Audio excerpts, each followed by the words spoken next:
Episode 248. I sit down in this class, and day one, I felt like the teacher was speaking directly to me. I mean, he addressed almost every concern I had, and very clearly some very simple solutions of how to fix those problems I was having.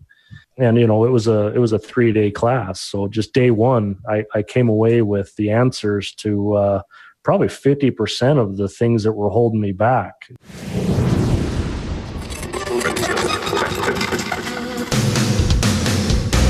Welcome, aftermarketers, to Remarkable Results Radio. Listen to learn just one thing from today's episode on your journey to remarkable results.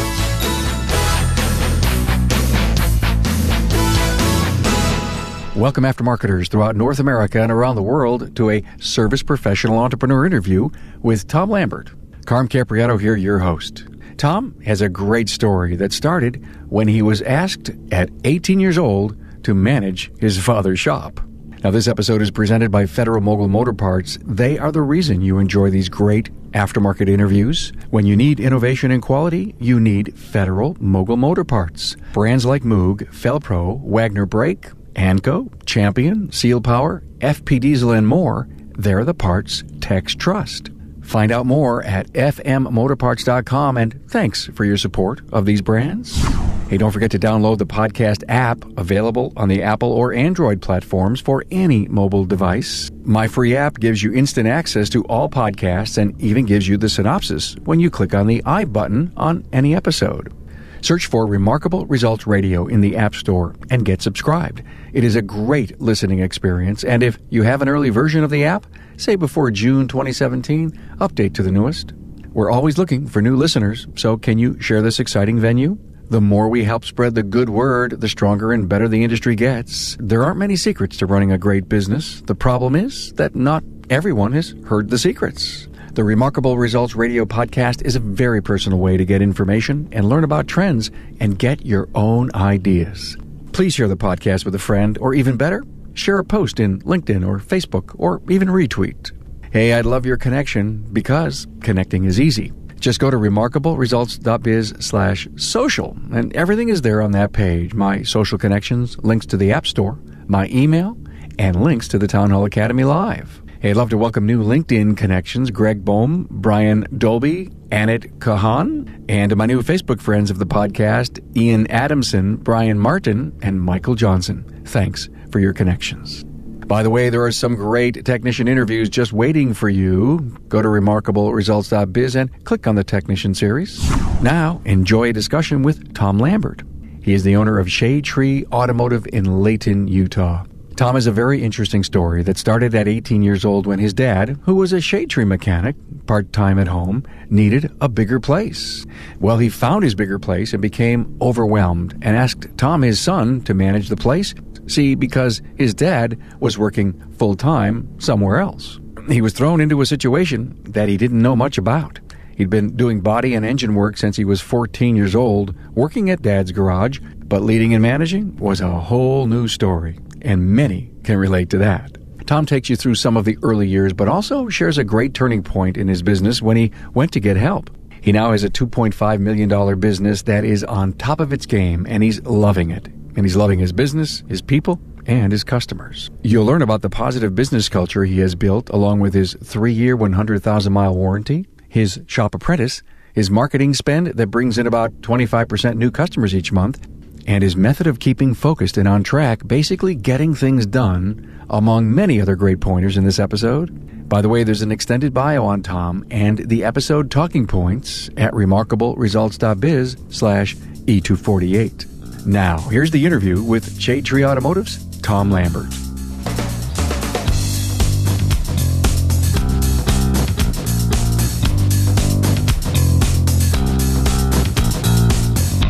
Hey, a nice warm welcome to Tom Lambert from Shadtree Automotive in Layton, Utah. Hi, Tom. Hey, Carm. Good to finally talk to you. We had a great talk and learned an awful lot of great stuff about you. And of course, your dad started the business out of his house, which is how Shadetree came about. Yeah, pretty much. So it was actually, my dad and an uncle of mine actually that used to work out of my dad's garage just as I was a kid coming up. Just, obviously family and neighbors and all that just knew that they were the guys to come to if they needed something. Mom and dad moved into a nicer neighborhood, up on kind of the East Bench, and kind of was getting a little bit embarrassed maybe, or just kind of sick of having, broken down cars lined up in the street and in their driveway and stuff. So yeah, and you told me Dad wanted to be sure that his sons knew how to work. That's interesting. Yeah, I'm very grateful for that. So really the shop itself was opened up really just kind of as an extension of the garage. Shadetree really wasn't born necessarily to be what it is today. It was mostly just a place for them to kind of earn some funny money for the weekend, for us to go, have some fun activities to do and money to spend to do it. But on top of that, myself and, two of my closest cousins, were given the opportunity to come and learn how to work. And very grateful for that. I find your website fascinating. On the first page, on the home page, everything you'd ever possibly wanted to know about Shadetree Automotive is there. Was that by particular design of you?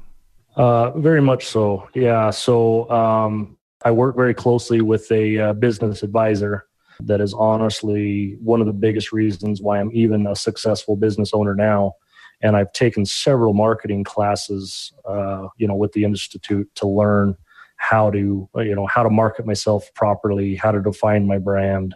That creative side of my brain is kind of hard to tap into. So honestly, the landing page of my website has got hours and hours of my time into that one little page. It seems crazy looking at it because it looks simple, but no, it doesn't. But you say that you had to become a student of marketing. Did you say that? Yep. I've taken several marketing classes, done a lot of online research, kind of trying to teach myself the marketing side. Because honestly, that's my job right now. I own the business, but what is my job? What is the sole task I've got is to set the vision for the company so that, my whole team has a very clear path of where we're going and why and all that fun stuff. And then my second most important task is to do all the marketing for this place. It is my sole job to bring in enough customers and enough of the right customers in order for the crew to be able to reach the goals that we set, daily, monthly, yearly. Great point about bringing in new customers. Do you have a lot of churn? We don't. Our business revolves around repeat business. I almost honestly take it as an insult if I can't keep you. Once I've met you and I'm doing work for you, I expect to do such a good job that not only you come back, but you bring a friend or a neighbor or somebody with you. Now, obviously, in a perfect world, that's how it would work. But I know that you can't please everybody. There's just going to flat out be some people that just don't necessarily see eye to eye, and you just, as much as you talk to one another, you just can't change their mind. So I love your conviction. I'm going to be sure you stay a customer of mine. So what makes Shadetree Automotive different from the typical repair shop? We actually pride ourselves on being totally different. Like I don't see myself as even having a competitor in my area because we are so different. So you pull up in our parking lot and it looks kind of what you would expect. It's got the normal cars in the parking lot, normal sign, and nothing extremely or out of the ordinary there. But you walk in through our office doors and it's just a totally different feel. I hire based off of a very specific culture. For me, having fun during my day is way far more important than making money. So honestly, when I'm hiring teammates, I'm actually hiring people that I enjoy their company. You're hiring for attitude, right? Exactly. Yeah. So very specific, fun, laid back culture here. Don't get us wrong. I mean, we're goal getters. We set goals and we reach them. We're very motivated. But when you walk into our office, it almost feels like it's slow. So during our busiest day, when we're doing our best, it almost feels like we're actually having a slow day when you come in our office because everything's calm. We're usually, goofing around with one another. We've got one specific advisor that's kind of our go-to guy to kind of pick at a little bit and, poke some fun and have some fun in the office, So from that aspect, I feel when you walk into our office, it's just a different feel. It's decorated different than the typical auto repair shop. It's warm and inviting. Believe it or not, I actually let my mom do some of the decorating. I love the idea of decorations. Give me an idea what is a unique decoration. One is if you walk in the door and right to your right, there's a kid's playroom, so that we've learned that some of our best customers are women that are bringing in the cars for their family. They get a little nervous because they come in, and especially with the office being nice, you kind of worry about your kids kind of running around and ransacking and touching stuff. So you walk in the door and we've got a nice little kids area for them to go and make a mess or do whatever they need to do in there while mom has a chance to get checked in without stressing out about, a kid hanging off her leg while she's holding one while. So it's kind of cordoned off. Is that what you're saying? Yeah. So kids can go in there, and then you walk in a little bit further, and to the left, there's a nice laid out waiting area that's got, just a nice area rug and, a nice, there's usually a flower display. What other unique decoration? We've got a nicely painted like old buffet that sits there to put our display on. So it's homey feeling. And then above and beyond just the way it looks, the most important way is just the way it feels. We're just genuinely happy to be at work, and that shows. You can only fake it so much, so we make sure that our day is enjoyable, because I just am a firm believer that you just can't fake that. If people really enjoy doing what they do, it shows, so I make sure that we're all having a good time and enjoying being at work. Here's great news. There's a new brake pad on the market that can stop a pickup SUV or CUV up to 50 feet sooner than other leading pads. And on top of that, it lasts up to twice as long as previous designs. Sound too good to be true? Well, Wagner Brake did it. They designed their new Wagner OEX brake pads that stopped up to 50 feet sooner than other leading brake pads.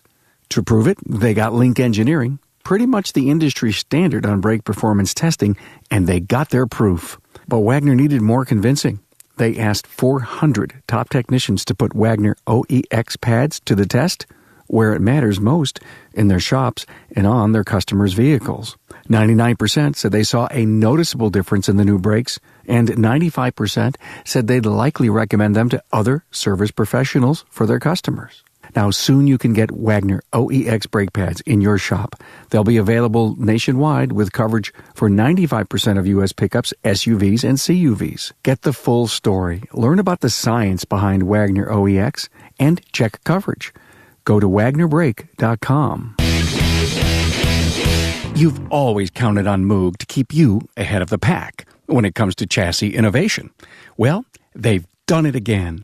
Most recently launched is the Moog ball joint with a pre-installed integral dust boot. It's designed exclusively for compression-loaded suspension systems, providing superior strength and durability for these types of vehicle applications. The dust boot is made from higher strength materials and comes pre-installed, saving you time because it's easier to install. It also has a larger contact area against the stud, which makes a more effective seal. For your customers, the unit uses Moog's powdered metal gusher bearing that provides longer life and controlled radial and axial movement. You get the industry's leading coverage of 10,000 SKUs, including 4,600 for foreign applications. Hey, you've been installing Moog confidently for years, and now you know why. Let's talk about love. It's amazing. I was talking just recently to someone who says, "Yeah, we're in the rough and tough tumble, automotive aftermarket." But all over your homepage, you talk about we love our customers, we love our team, and we love the auto repair industry. And it's I love the concept. Does it work? It does. Unfortunately, our industry hasn't done the best of jobs. In my opinion, our industry hasn't done the best job of really portraying who we are and what we do. Honestly, some of the most honest, hardworking people I know are in the auto industry, but we just haven't done a good job as a whole portraying that. So yeah, I do. I love this industry. It's been good to me. Some of my favorite people are in this industry, and then on top of that, I'm blessed. I've got great customers. I enjoy almost everybody that walks in that door is just generally happy to see us. We're happy to see them, and it's just nice when it works out that way. Most people don't get to assemble the team that I have. I've got some of the best people you could possibly hire, train, find anywhere. And they're all just good, humble people. Generally, when people are as good at what they do, they get a little bit of an ego.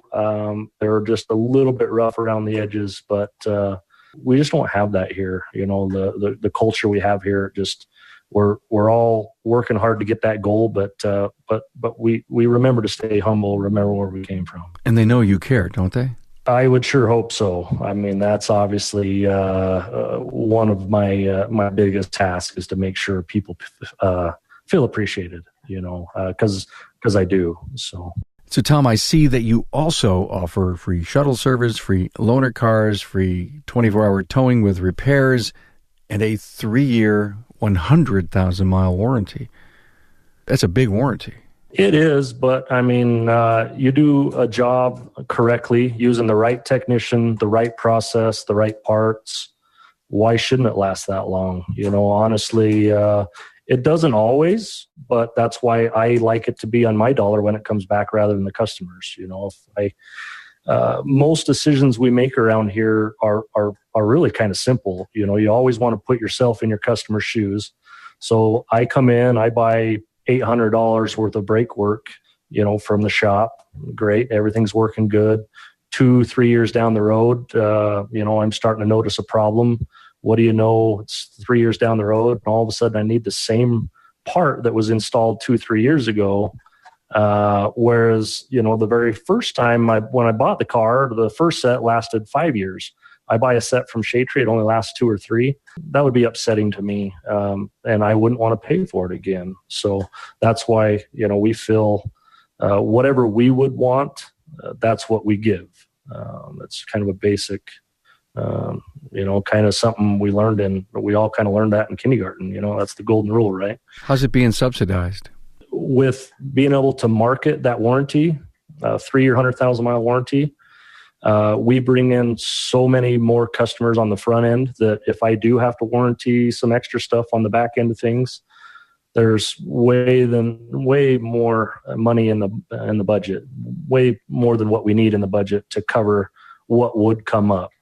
So it's really not an issue. And honestly, even though our warranty's 3 times the industry norm, I really don't warranty that much work. So it really hasn't been an issue.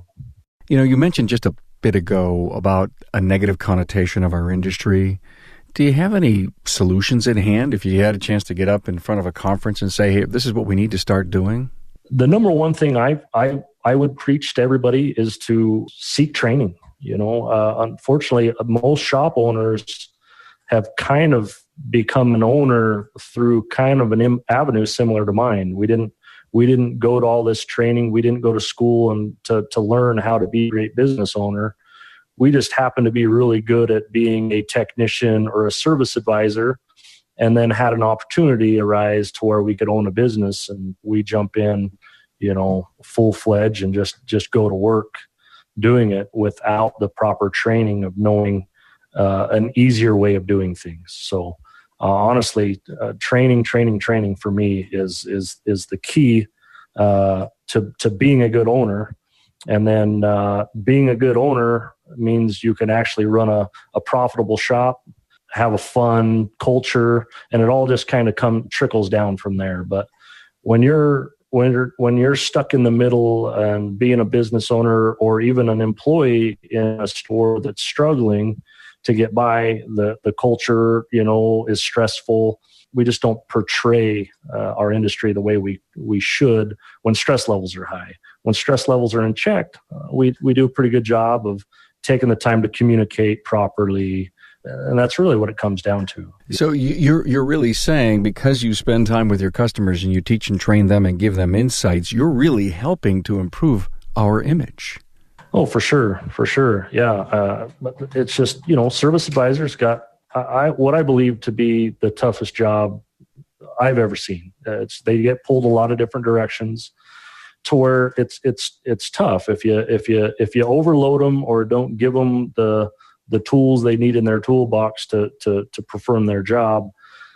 Their attitude changes a little bit, and then what they're trying to portray to the customer just doesn't come off correctly. And that's kind of the general feel you get is if you travel around and I visit some of the other shops, usually when you're talking to somebody in the office, they seem stressed for time, to where you almost feel like you're putting them out a little bit to spend an extra 5 minutes talking to them. Whereas in our office, that's what our job is. If a customer walks in, we want to talk to them as long as they will possibly talk to us. So generally, customers are trying to get away from us, and instead of the opposite, And then with that time, you can use that time to explain what we do, why we do it, and then once people understand why you're doing things a certain way, it helps not only your own individual shop, but then the industry as a whole. Customers walk away just understanding us a little bit better. That's really what most of it is to me, is we're just not doing a good job of helping people understand what we do and why we do it that particular way. Great point. Onto the service advisor that you just said is one of the toughest jobs out there. I would have to agree with you. You record their phone calls? We sure do. Okay. And do you spend time in that coaching moment? It's funny you asked that, because it was actually just brought to my attention. I think it was just last week. I actually gave another shop owner that also he owns several shops as well as advises people on phone calls. I gave him access to my account to get in and listen to my phone calls. And then he called and kind of gave me some pointers of what he heard. It made me realize that, one, we do a good job, but two, we could do a better job. And three, it had been at least 4 months since I had sat down and listened to phone calls, which seemed like it had only been a couple weeks. So kind of put me in check on putting my ownership hat back on and getting back to putting things on my schedule to make sure a whole year doesn't disappear with me letting little things slip away from me like that. What about going to the service advisor and say, look, do me a favor, every 2 weeks, I want you to, listen to 3 of your calls and come to me. We'll listen to them together and tell me what you could have done to improve, or let's just give ourselves a high five of how well you did. Is that a great discipline?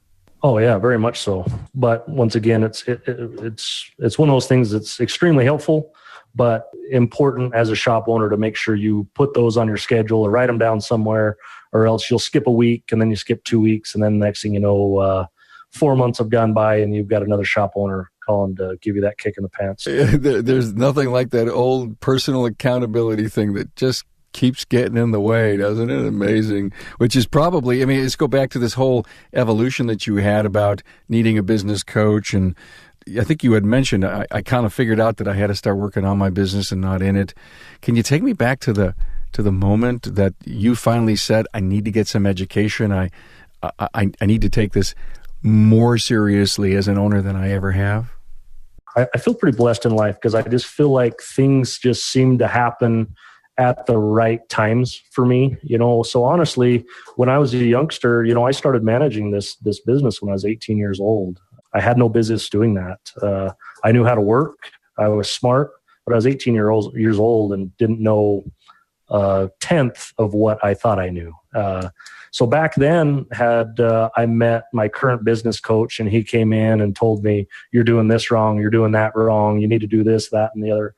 I honestly probably wouldn't have had the correct attitude to take the advice that I needed to take and move on with things. But luckily, the advisor I did meet, I got invited to, it was actually a World Pack training. Got invited to that training. They finally were coming to Salt Lake City, so I didn't have to fly to, the West Coast and leave for too long. But got invited to go sit down in a class. I had probably 5 or 6 things that I knew were holding our shop back, but I had no idea how to fix. I sit down in this class, and day one, I felt like the teacher was speaking directly to me. He addressed almost every concern I had and very clearly some very simple solutions of how to fix those problems I was having. And, it was a 3-day class. So just day one, I came away with the answers to probably 50% of the things that were holding me back, just sitting in one class. So, and I was lucky enough to have my service advisor that is now my manager with me in class. And then I also had my dad, which was the owner of the time, sitting in class with me. So that was just that little piece that we needed to move our shop forward. We came back that Monday morning, made a few little adjustments. And I mean, month number one, not only did the shop become more profitable, but the whole feeling of the shop just came up, 5 or 6 notches. Just the stress relief was just huge. So at that point right there, just sitting in one class and learning that many things in a 2-3 day span that could make my life that much easier, I was hooked from that point on. I signed up for every class coming to my area. I reached out to the teacher of that class and said, hey, I need you on my team. What do I got to do? I need more of that sought after advice that you gave me in class. I need more. What do I got to do to get more of your time? Since then, I've gone, I either go to class or listen to a webinar at least once a month. I send the manager of my office to class or listen to a webinar once a month. And then my advisors, probably about every 90 days, they're sitting in a class or listen to some online webinar. So I kind of went from pretty much zero training to, all the training I can possibly get. Even if it's something I've had before, I always walk away with something that's helpful, that makes my life easier. So interesting, Tom. If there is a top 3 takeaway of the last year for me in doing service professional entrepreneur interviews, it would be everyone says that their success really was helped in a big way by having a business coach. And if I hear you right, you are in total recommendation of having a business coach. Now, short-term, long-term, or forever? I'm on year 4 with my business coach. I don't feel like I need him as much now on year 4. Year 1, I couldn't have survived without him. Year 2, probably couldn't have survived without him. Year 3, we really kind of started to make the transition to where I was very confident in what I was doing.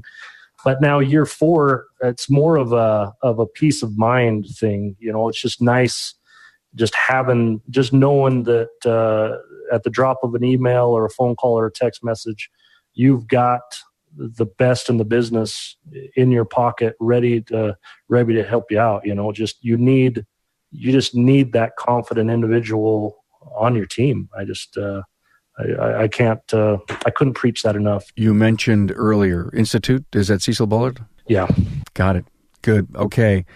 You were talking about profitability just a moment ago, and I think you had told me that that's one of the industry's biggest problems.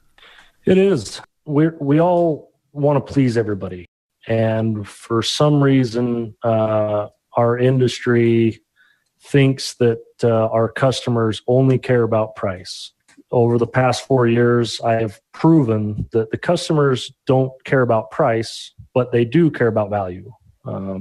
If you're going to charge, $5, $10 more than somebody that you would maybe consider your competitor, you better be doing a good job of explaining to your customer why you are worth that $5 to $10 more than your competitor. And that's all they want. They just want to know why. If you are a little bit more money, they just want to understand why. You just make sure you're worth more money. We did a Town Hall Academy on quality controls. Do you have a QC process? I wouldn't with 100% confidence say that we have a very specific process. Each technician is accountable 100% for diagnosing and repairing vehicles properly. It's 100% the technician's responsibility to do that. We don't really interfere in that too much. We do have a couple of very helpful things that we haven't always had that kind of helps with quality. One is we've, in the last year, hired a shop foreman that is paid in a little bit different way than the typical flat technician, so that he is kind of available for a technician to reach out to if needed without hurting his paycheck. And then I've also just actually in the last few months hired a shop helper / apprentice that is extremely overqualified for the job that I hired him to do. He's paid by the hour to just kind of pick up the slack wherever he possibly can. Silly tasks like driving the shuttle, organizing the loaner car fleet, emptying a garbage can, all the little 5 minutes here and there things that can kind of slow down your technician's day.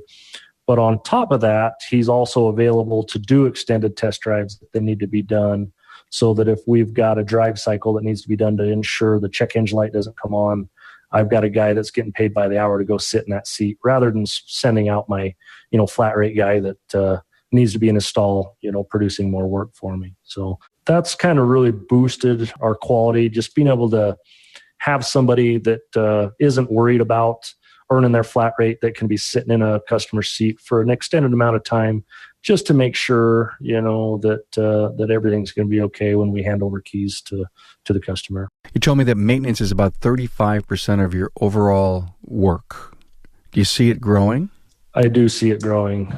We actually have very specific talks about that.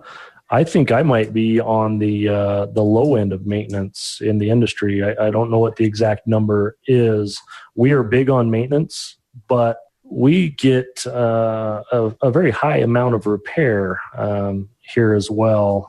And there's very specific reasons why we do that. Just the way we've marketed our business in the past has just brought a large number of repairs into our facility, which is nice. It's a little bit easier to sell a repair than it is to sell, say preventative maintenance. If your car's broken down and coming in on a tow truck, chances are you're going to buy whatever it takes to make it run to where you can drive it again.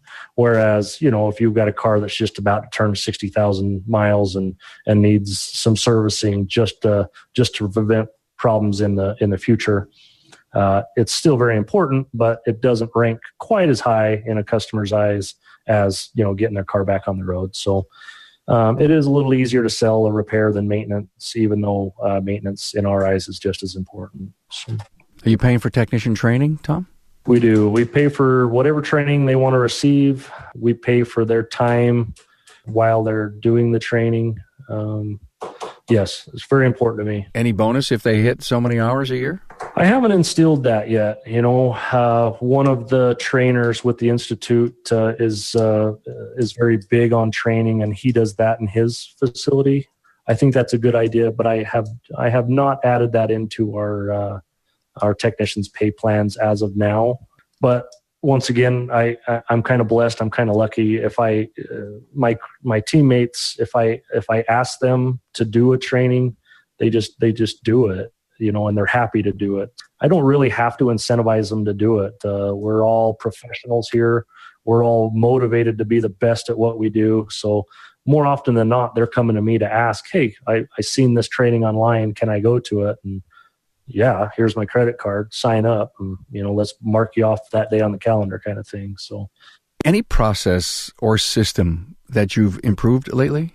The latest process we actually improved was our scheduling, believe it or not. It seems simple. We just use a simple Google Calendar for our appointments, and we've got different colors. A basic appointment would be an oil service, or we have safety and emissions here in our state and county to register your vehicle, or what we call a health check. So like if a customer's getting ready to buy a vehicle, we want to perform a health check on it to determine, one, if it's worth buying, and two, if they do buy it, what they need to plan for as far as maintenance costs in the first year. So we only take so many of those. So we'll mark those appointments with, say, a blue color. Easy, kind of basic diagnostic jobs, we will mark a green color, and kind of more heavier diagnostic jobs, we'll mark like a yellow or something. So basically we try to keep the proper amount of work coming in every day and the proper mix of work coming in every day. Because that's one of the biggest things of staying profitable is obviously if you do oil changes all day, you're going to be having a terrible looking ARO, and profit might be a little funny looking. If you do 4 engines in a day, obviously that's going to swing it the other way. The ARO is going to look good, but profitability is going to be bad. So we really try to really keep the correct amount of cars coming and the right kinds of appointments coming every day, so we have the right mix. So yeah, we actually just recently had to amend that process so it wasn't as much of a free-for-all between the 4 of us in the office picking and choosing who we put on what day. We found ourselves taking a really high amount of phone calls this summer, which has been great. And we really were starting to overbook our days, which is an all right problem to have. But when it comes to taking care of customers the way we want to, we don't want to overpromise. So we actually had to actually back off about 4 or 5 appointments a day and really kind of to teach ourselves to be a little bit more focused on controlling that schedule a little bit. So. I've heard a quote, less is more. It makes a lot of sense in your case. In this, here it is. You've got a great system, but you need a process around it. Hey, you're the sales and marketing guy. Any success or struggle to implement any sales and marketing initiative? No, that's actually an area that has been going extremely well. The toughest part for me, honestly, was just to let go of the money. Marketing to me, even as recent as a couple of years ago, seemed like kind of like gambling. My business coach and all the classes I've been going to teaches me to spend, a very specific percentage of my total sales on marketing. In my case, that's about $10,000 every month is what I'm supposed to be spending. That was tough for me. I'm a little bit of a gambler, but I'm more of $100 gambler, not thousands of dollars gambler. So it was tough for me to spend that money and dedicate that money to spend on marketing without having a very specific number of what was coming back in those dollars. So we really had to sharpen up our tracking on it. We track and ask every customer, how did you hear from us? And then in our management system, we have a way to put that in so that I know how many customers I bring in off of Google, how many customers I bring in off of Yelp, how many customers I bring off my Facebook page, how many customers I bring off my mailers I send out. So then as I see those numbers, I see, okay, I'm spending $10,000 doing, these 5 things. And then at the end of the month, I could say, okay, that $10,000 brought me in $60,000 worth of new customers this month. Then it makes it a little easier to invest that money. So you're really working very hard to find a good ROI for each investment. Yeah, and honestly, they all work together. So take, for instance, my direct mailers. I spend and have been spending about $3,000 to $4,000 every month on direct mail. Seems way behind the times. Seems almost crazy to me even saying it. I'm still getting them at home. I'm getting 4 or 5 a month. But you can't just do it. You can't just send out a mailer and expect them to perform. You have to be very specific about the design of the mailer, who you're sending them to, and the message that's coming across. And then it has to work hand in hand with all your other marketing that you've got going on. So if I was to look into my computer program under how much sales I've done off of people that specifically told me they found me off the mailer, it looks like I throw away several $1,000s every month in doing direct mail. But if you look through my Google Analytics and you look at the dates that my direct mailers hit mailboxes, and then look at this huge spike I get in people visiting my website, it is obvious that when people are getting my direct mailer, they're jumping on my website and they're researching me and they're finding me. The bad thing or the tough thing is you can very say they came in because the mailer. They'll usually tell me they found me on Google because they get the mailer and then it prompts them to jump on Google. But it has proven itself that when I do send out those mailers, I get a lot of impressions on my website the week that they hit mailboxes. I get on average 20 to 25% new customers every month coming into my facility based off of the marketing attempts that I'm doing. So, and that's what the goal is. The goal is 20% or higher. We exceed that and have been exceeding that for approximately 2 years now. Good for you. Good for you. Hey, overall, Tom, where are you getting your big ideas? I would probably say my team. I've got a lot of like minds in this, under this roof, and then I've got a lot of different minds under this roof. One of my biggest key players is Lisa. She manages my office. She's got a very similar mind to mine in some areas, and then very different point of view in many others. So I tap into that, honestly. Having a woman in my office is huge to me. It's just a totally different point of view from that aspect alone. And then the other part is, she's only been in our industry for about 5 years. So it's nice to have a point of view.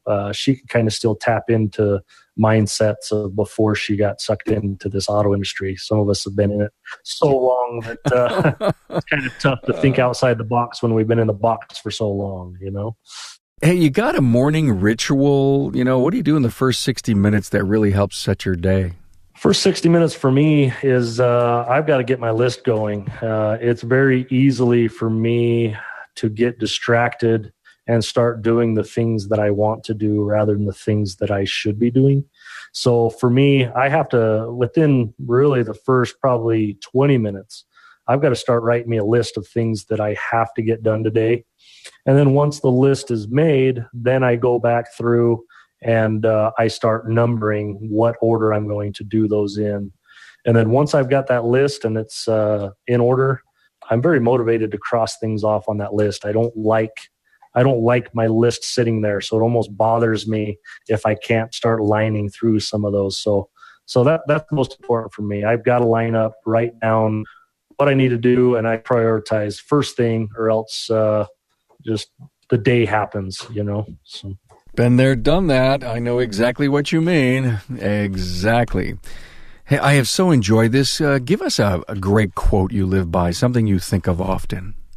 I don't really have an exact quote, but I refer back to things we've learned in kindergarten quite often, just because it's funny to me how we forget the basics. But treat others the way you want to be treated is one I bring up a lot, and the other is simply do what you say you're going to do.